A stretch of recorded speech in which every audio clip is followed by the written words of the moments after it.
जंगल में बहुत सारे पक्षी रहते थे। उन सब पक्षियों की आपस में बहुत ही ज्यादा अच्छी दोस्ती थी। रानी, कितनी ज्यादा गर्मी हो रही है। मेरा तो दम ही घुट रहा है इस गर्मी में। हाँ तो कालू जी, आप गर्मी बर्दाश्त कर लेंगे, परंतु नहर में नहाने नहीं जाएंगे। एक हफ्ता हो गया है आपको बिना नहाए।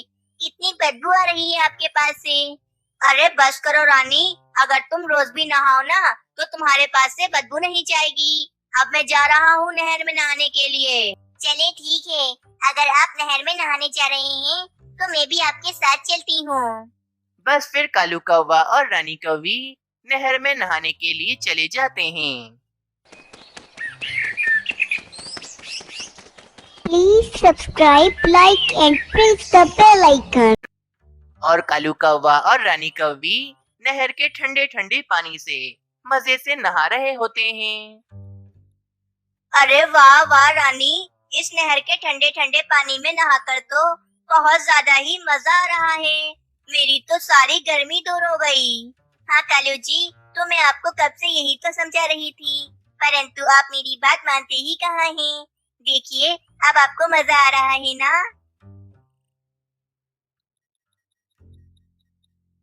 अरे वाह भाई कालू कौवे रानी कौवी, नहर के ठंडे पानी में नहाया जा रहा है। वाह वाह।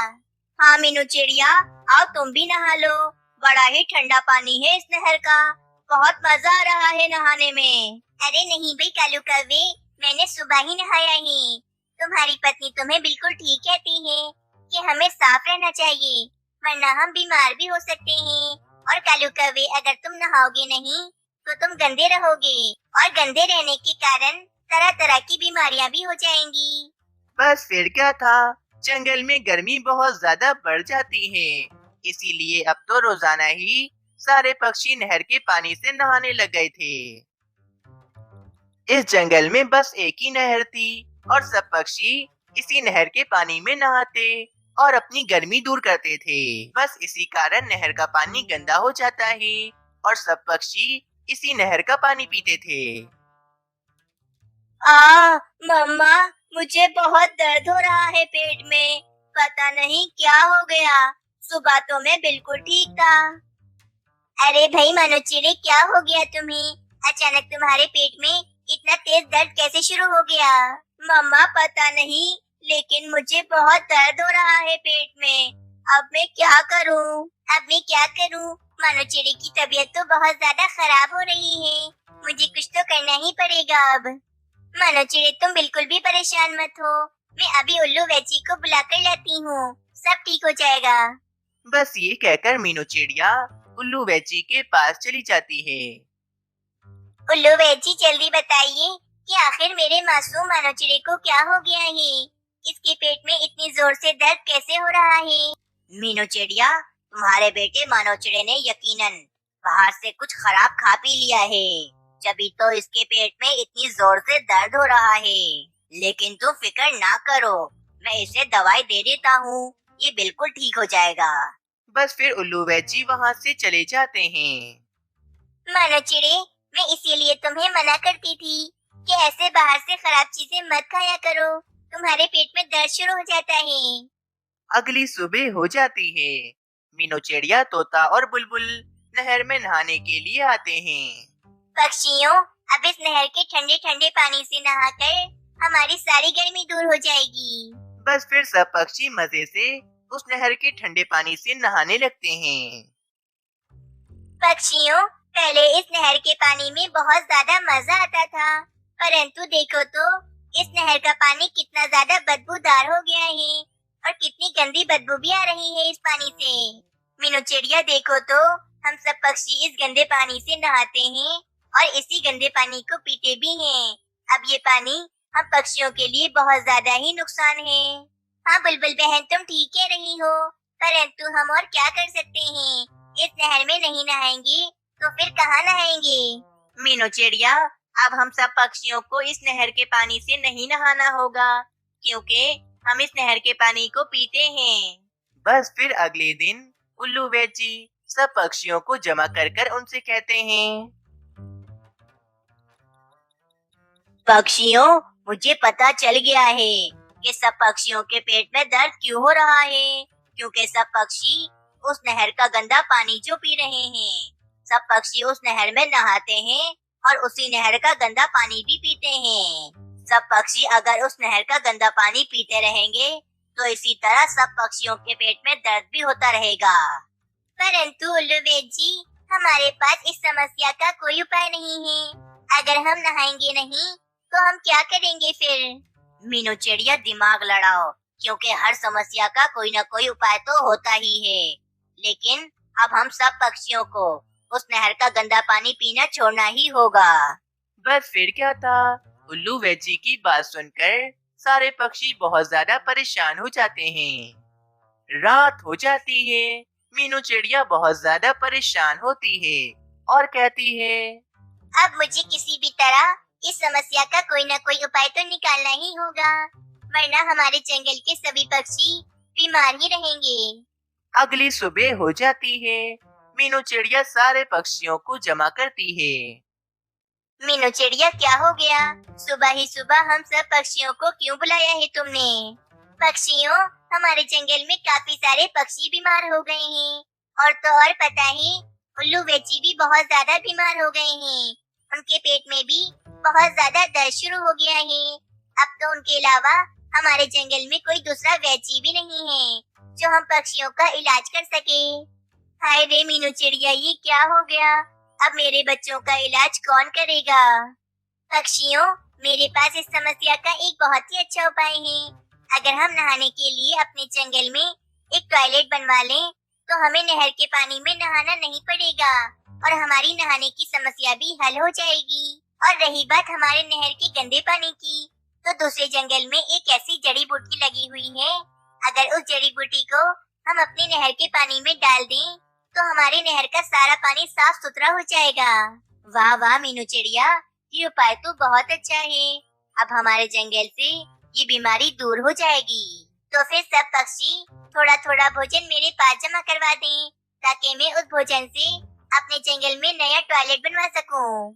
बस फिर क्या था, सब पक्षी पोटली में थोड़ा थोड़ा भोजन लाकर मीनू चिड़िया को दे देते हैं। बस फिर वहाँ पर मीनू चिड़िया का दोस्त रंगीन पक्षी भी आ जाता है। मीनू चिड़िया, तुमने मुझे बुलाया और मैं आ गया। तुम बता रही थी कि तुम्हें अपने जंगल में एक नया टॉयलेट बनवाना है। मैं बना दूंगा टॉयलेट। रंगीन पक्षी, तुम मेरे बहुत अच्छे दोस्त हो, इसीलिए ये काम मैं तुम्हें दे रही हूँ। तुम टॉयलेट बहुत ही अच्छी तरह से बनाना। मीनू चिड़िया, तुम बिल्कुल फिक्र ही ना करो। मैं ऐसा टॉयलेट बनाऊंगा कि सब पक्षी देखते ही रह जाएंगे। बस फिर रंगीन पक्षी अपना काम शुरू कर देता है। दूसरी तरफ मीनू चिड़िया और कबूतर दूसरे जंगल जड़ी बूटी लेने के लिए चले जाते हैं। शाम हो जाती है। मीनू चिड़िया और कबूतर दूसरे जंगल से जड़ी बूटी ले आते हैं। बस फिर मीनू चिड़िया वे जड़ी बूटी अपने नहर के पानी में डाल देती है और देखते ही देखते नहर का सारा पानी साफ हो जाता है।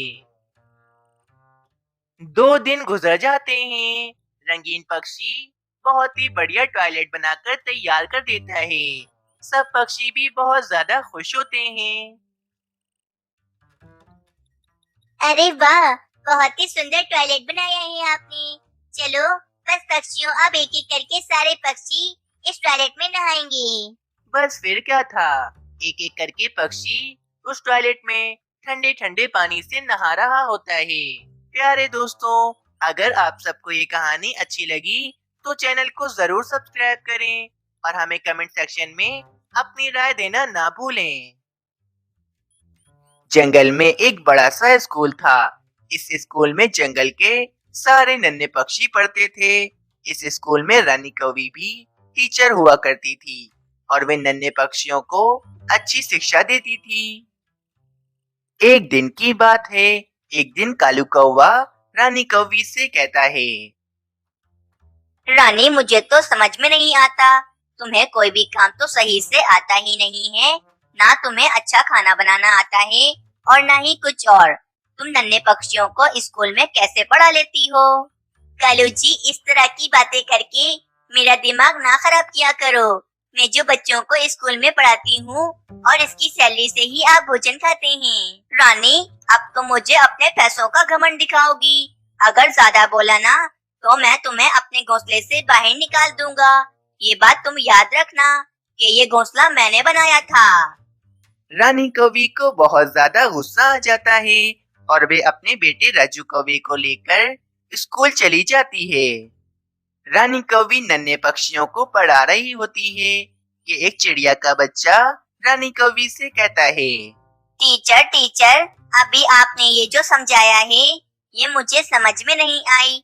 आप मुझे दोबारा समझा दें।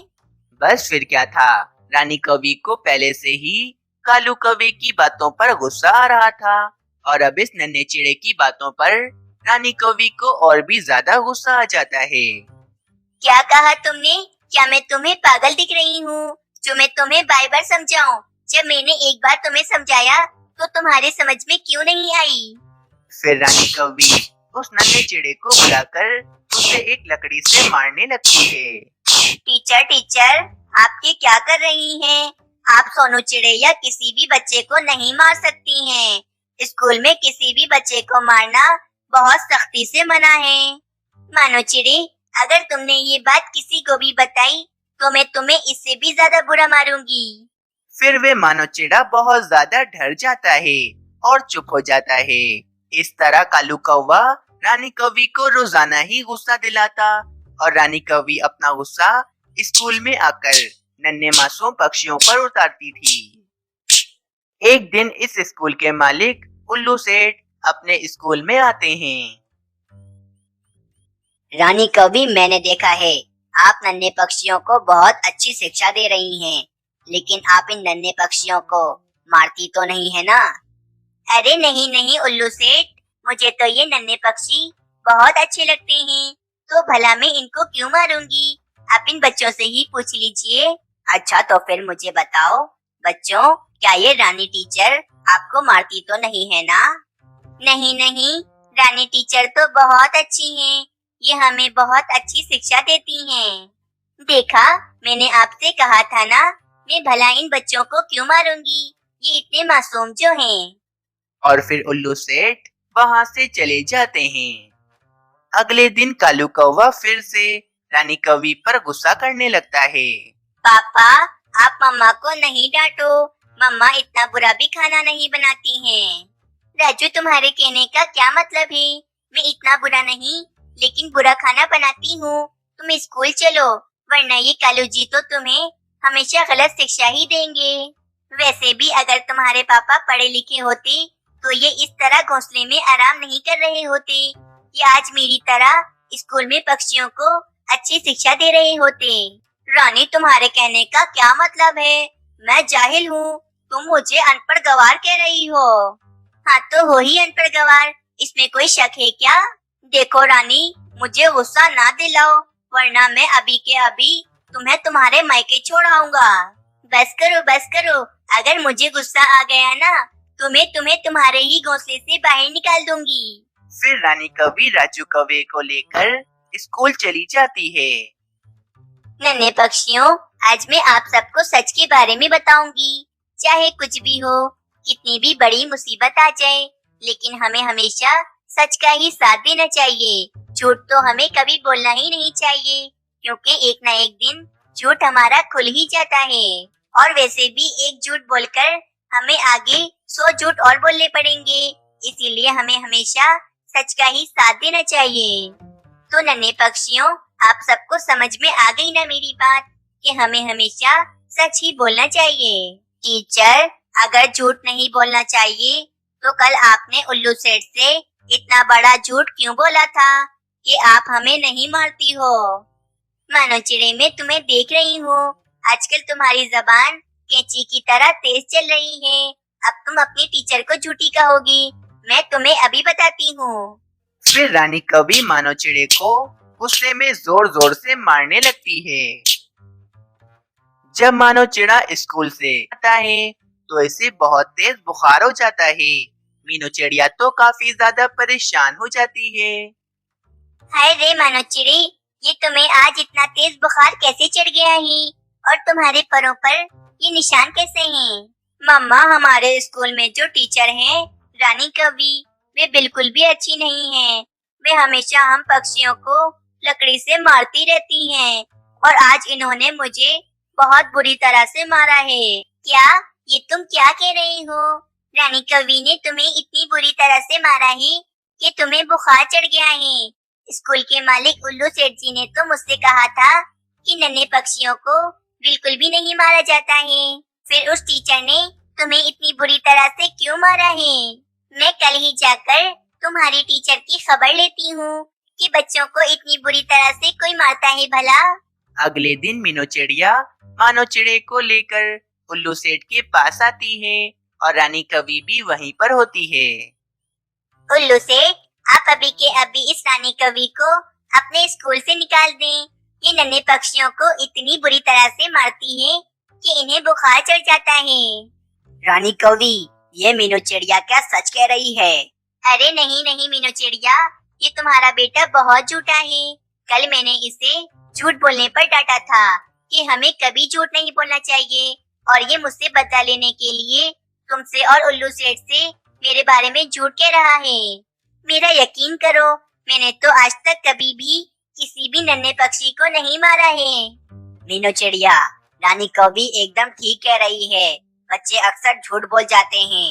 रानी कवि को मैंने कभी भी नन्हे पक्षियों को मारते हुए नहीं देखा है। उल्लू सेठ मीनू चिड़िया की बात नहीं मानते और मीनू चिड़िया अपने मानो चिड़े को लेकर वहाँ से चली जाती है। मेरा मानो चिड़ा मुझसे कभी झूठ नहीं कहता है। मुझे रानी कवि की बात पर बिल्कुल भी भरोसा नहीं है। फिर रानी कवि न जाने झूठ बोलकर कितने नन्हे पक्षियों को इतनी बुरी तरह से मारती होगी। बस अब मुझे रानी कवि की सच्चाई उल्लू सेठ के सामने लानी ही होगी ताकि आइंदा कोई भी टीचर हमारे नन्हे पक्षियों को न मार सके। मानो चिड़े, कल तुम स्कूल जाना और अपने दोस्त राजू कौवे के साथ लड़ाई कर लेना। बाकी का सब मैं संभाल लूंगी। ठीक है मम्मा, परंतु अब कौवी आंटी हमारी टीचर नहीं रहनी चाहिए। हाँ मानो चिड़े, ऐसा ही होगा। बस मैंने तुम्हें जैसा समझाया है, कल तुम स्कूल जाकर बिल्कुल वैसे ही करना। अगले दिन मानो चिड़ा स्कूल चला जाता है और रानी कवि सब पक्षियों को पढ़ा रही होती है। राजू कौवे, कल तुमने मेरी एक बुक मेरे बैग से चुराई थी। मेरी बुक मुझे वापस करो। ऐसे किसी की भी चीज कभी चोरी नहीं करते हैं। मानो चिड़े, मैंने तुम्हारी कोई भी बुक नहीं चुराई है। तुम्हें कोई और नजर आया होगा।